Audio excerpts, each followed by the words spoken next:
एक अत्यंत महत्त्वाची घटना गेल्या 2-3 दिवसांमध्ये घडते। एका बाजूला मराठा आरक्षणासाठी, मराठा समाजाच्या विविध मागण्यांसाठी आंदोलन सुरू आहेत।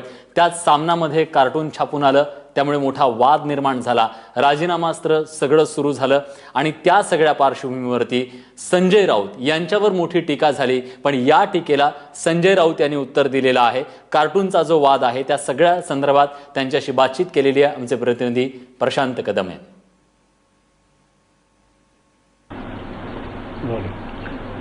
सामनामधलं एक व्यंगचित्र सध्या महाराष्ट्रामध्ये वादाचा केंद्रबिंदू बनलेला आहे आणि याच संदर्भात बोलण्यासाठी शिवसेनेचे खासदार आणि सामनाचे संपादक संजय राऊत आता आपल्यासोबत आहेत। सर, एक व्यंगचित्र म्हणजे शिवसेनेच्यासाठी व्यंगचित्र हे एका शस्त्रासारखं आहे, पण आज याच शस्त्रामध्ये शिवसेनेचेच हात फोडल्यासारखं वाटतं। एक संपादक म्हणून तुम्हाला काय वाटतं, हे व्यंगचित्र चुकीचं होतं? तुमचं असेसमेंट काय? नाही, मला असं वाटतं की सामना हे खूप मोठं दैनिक आहे। ते जरी मराठी भाषेमध्ये असलं तरी त्यातल्या विचारांची आणि भूमिकेची दखल जागतिक स्तरावर घेतली जाते की शिवसेना काय म्हणते ते सामनात वाचा, सामना काय म्हणतोय ते पहा। हे आहे, सत्य आहे। अनेक वर्ष आम्ही ते अत्यंत ताकदीनं चालवते म्हणून ते उभं आहे सगळं। एक त्याच्यामध्ये व्यंगचित्र रविवारच्या अंकात छापलं गेलं।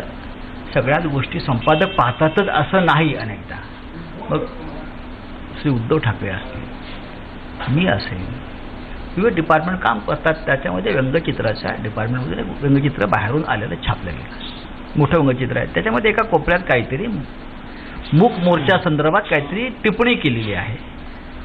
ती काही एखाद्या मराठा समाज सध्या मोर्चेकर्त्याच्यावर नाही आहे, हे मी स्पष्ट करू इच्छितो। त्यांच्यावर नाही, कुठल्याही समाजाचं आज कधी भावना दुखवणारं काम शिवसेनेने केलं नाही, किंबहुना समाज जपण्याचं काम केलं आहे। त्याच्यावरून काही लोकांच्या भावना दुखवल्या, खास करून आमच्या मराठा बांधवांच्या। तरी नाराजी व्यक्त केली, आम्ही त्यांना समजवण्याचा प्रयत्नसुद्धा केला। हे आपल्याविषयी नाही, पण शेवटी माती भडकवणारे काही लोक असतात, पण आम्ही त्यांच्या भावनांचा सन्मान करतो।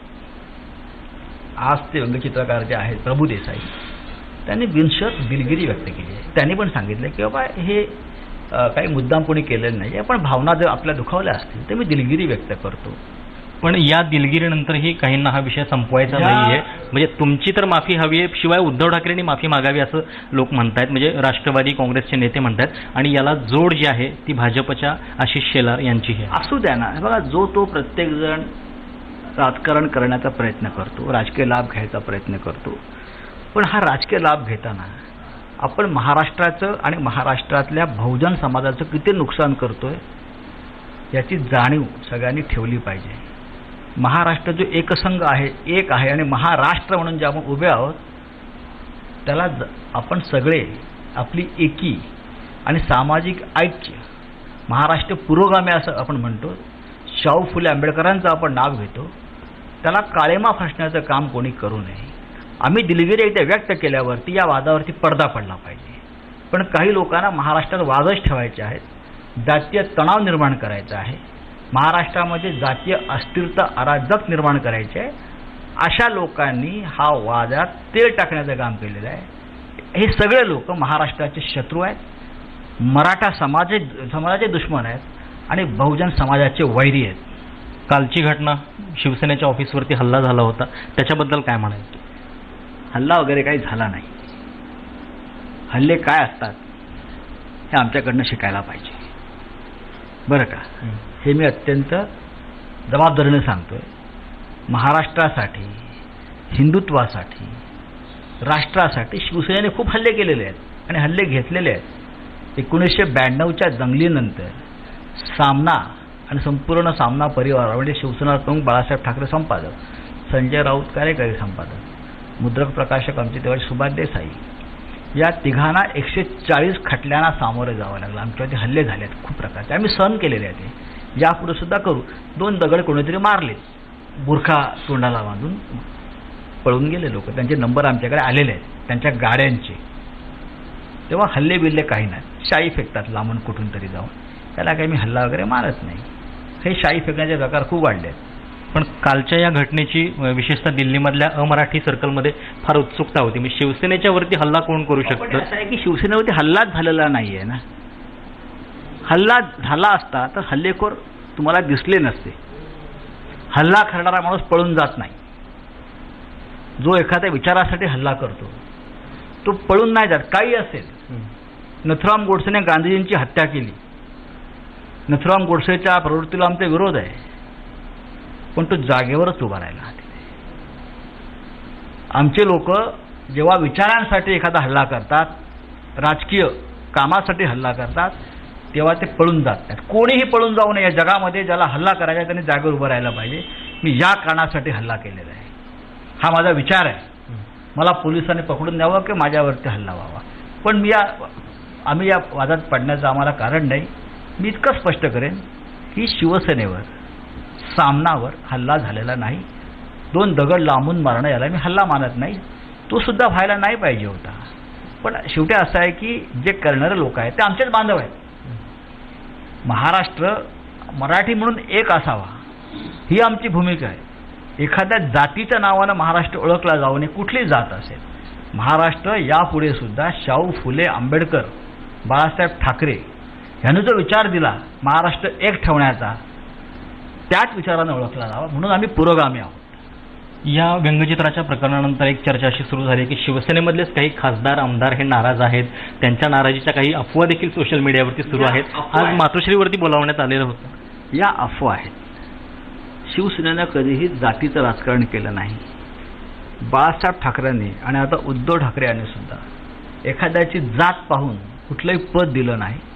आज सुद्धा आमच्यासारखी लोक आहेत, कोणी पक्षाचे नेते, आमदार, खासदार, मंत्री आहेत.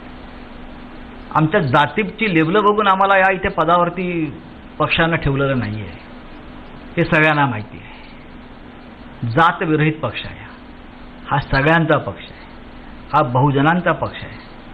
आणि म्हणून महाराष्ट्रामध्ये शिवसेना 50 वर्ष टिकली.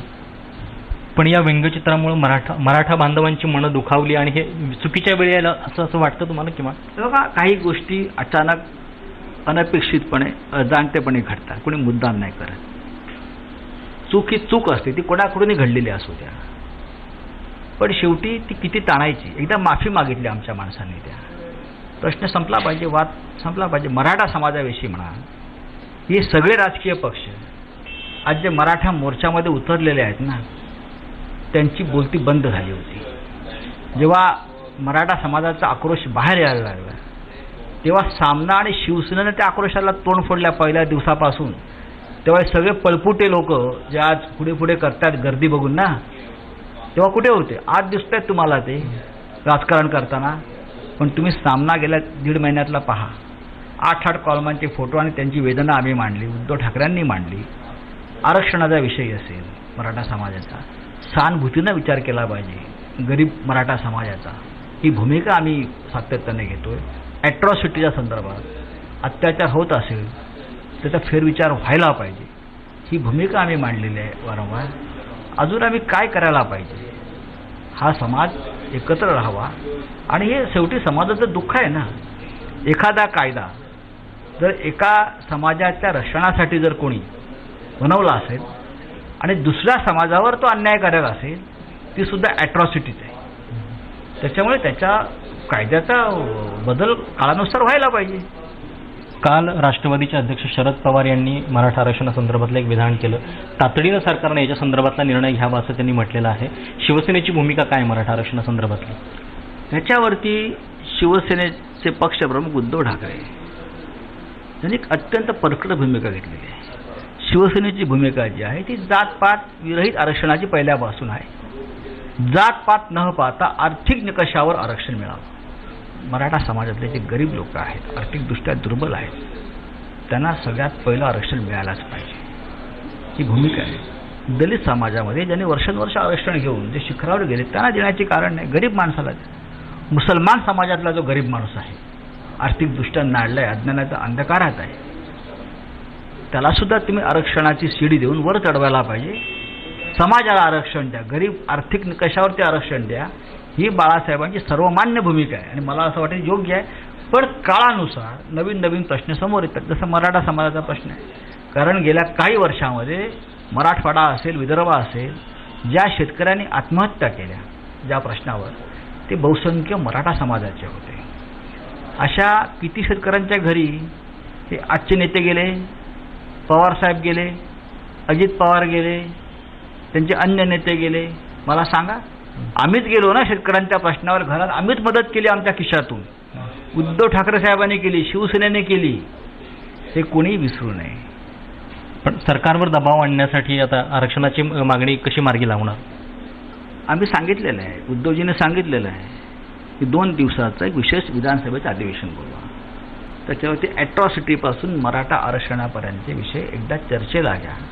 आणि आज जे लोक बाहेर तोंडाला रुमाल बांधून बोलतायत ना, पुटपुटतायत ना, मनातल्या मनात स्वगत करतायत ना, त्यांनी तिथे मोकळं व्हावं.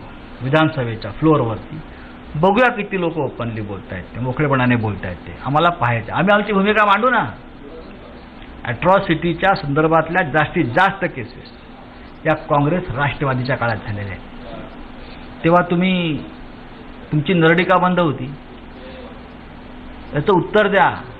ॲट्रॉसिटीच्या जास्तीत जास्त घटना ह्या राज्यात, काँग्रेस राष्ट्रवादीच्या राज्यात झालेल्या आहेत. आणि जेव्हा आम्ही हा विचार मांडत होतो की ॲट्रॉसिटीबद्दल व्हायला पाहिजे, तेव्हा हेच काँग्रेसवाले, हेच राष्ट्रवादीवाले माझ्याकडे पुरावे आहेत, त्यांची वक्तव्य आहेत, ॲट्रॉसिटीच्या एकाही कलमाला हात लावू देणार नाही अशा धमक्या आम्हाला देत होते.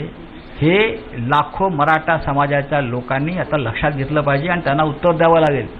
मला अभिनंदन करायचं आहे मराठा समाजाचं की लाखोंच्या मोर्चात शांततेत निघत आहेत. ज्या प्रकारचा हैदोस हरियाणामध्ये जाट आंदोलकांनी केला, हिंसाचार 20-20 दिवस पेटवलं, त्यांनी राज्य पेटवून दिलं. राजस्थानमध्ये मीणा समाजाच्या लोकांनी हिंसाचार केला, राज्य बंद पाडलं, रेल्वे रोखली, जाळपोळी झाल्या. पण महाराष्ट्र हा सुसंस्कृत आहे. येथे लाखो 50-40 लाख लोक नेत्याशिवाय रस्त्यावरती उतरतात आणि शांतपणे आपल्या मागण्यासाठी मूक मोर्चातून आक्रोश करतात. हे अभिनंदनास पात्र आहे. ही शिस्त आहे. ही शिस्त जी आहे ही अख्ख्या देशानं या मराठा समाजाकडून निघाणाऱ्या मोर्चाकडून शिकायला पाहिजे. तर हे होते खासदार संजय राऊत. आणि मराठा आरक्षणाच्या मुद्द्यावरून काँग्रेस आणि राष्ट्रवादीची भूमिका ही दुटप्पीपणाची आहे असं त्यांचं म्हणणं आहे. शिवाय व्यंगचित्राचा जो वाद आहे तर त्याच्यावरती आता पडदा पडला पाहिजे, कारण विरोधक याच्यावरती तेल टाकू पाहतायत असं देखील त्यांनी या ठिकाणी म्हटलंय. प्रशांत कदम, ABP माझा, नवी दिल्ली. तेव्हा सामनातून निर्माण झालेल्या सगळ्या वादावरती संजय राऊत यांनी आपलं मत व्यक्त केलं. विरोधकांनी वादात तेल टाकण्याचं काम केलं असं त्यांचं म्हणणं आहे. जातीवर नाही तर आर्थिक निकषावर आरक्षण द्या, हे आरक्षणावरची भूमिका देखील त्यांनी मांडलेली आहे. आणि शिवसेनेनं आता हा सगळा वाद संपला असंच जाहीर केलं.